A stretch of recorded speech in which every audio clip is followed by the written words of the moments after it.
体育系。叫什么？田径，100公尺。来，我发觉现场女生，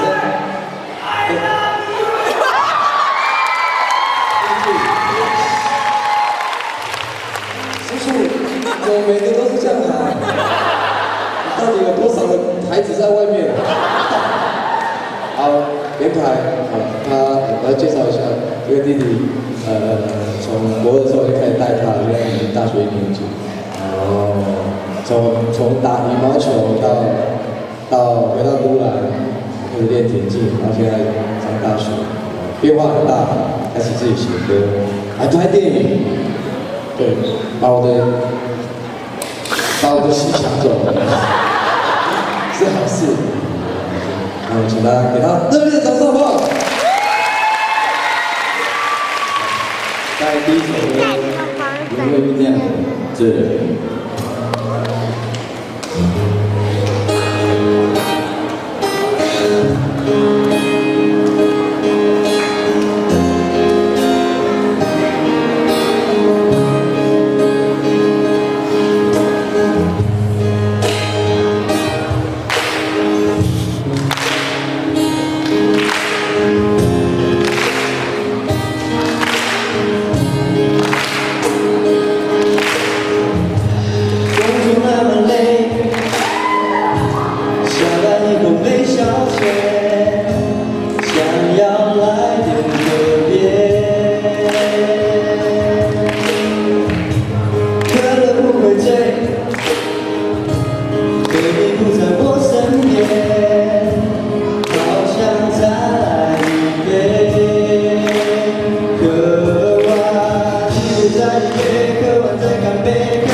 谢谢。